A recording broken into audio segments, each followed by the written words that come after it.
Nak review bag seorang wanita yang dikatakan mukanya sebiji macam Rabi. puji diri sendiri.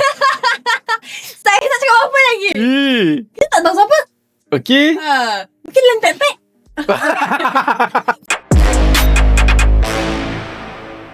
Kita hari ni nak review bag Emira Deliati Dewi. Ya, isteri kepada Joffrey. Kenapa orang kata muka saya macam dia, bos? Sama ke? Memang sama ke? Saya tak tengok perempuan lain, so saya tak tahu. Yang kamu ni pun sebab saya terpaksa. Saya jantan. Saya kan lentek-pek. To be honest sekilas pandang mungkin ada lah kot. Emira, kenapa datang sini? Macam tu lah kot. Saya tak nampak lah, mungkin sebab saya dah jumpa kamu hari-hari, so dah muak tengok muka kamu.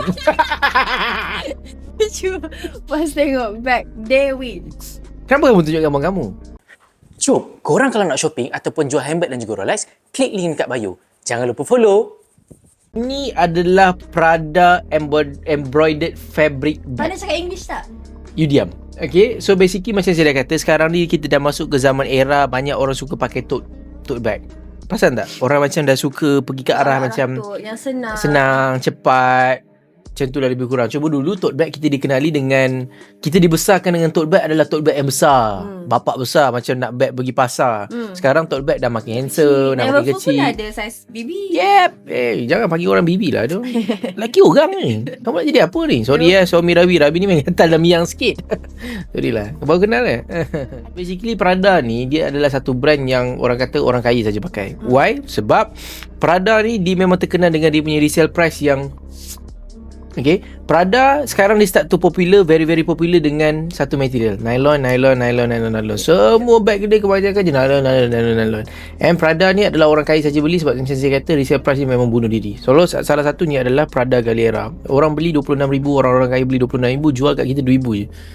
Kadang-kadang 1,500. Itu pun kadang-kadang kita jual 2,300.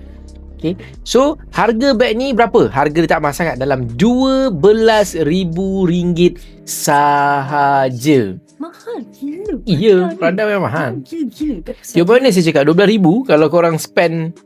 Dia macam ni tau, macam ni korang spend RM12,000 kat Prada, mungkin value tu jatuh pada RM4,000. Korang spend RM12,000 dekat LV, korang mungkin dapat jatuh value pada RM8,000. Jangan baik beli. Jom shopping dan jual melalui Icon Lux. Jimat sehingga 70%, installment serendah RM5 sehari. Jual dan konsign item anda dengan kami. Cepat, DM kita sekarang.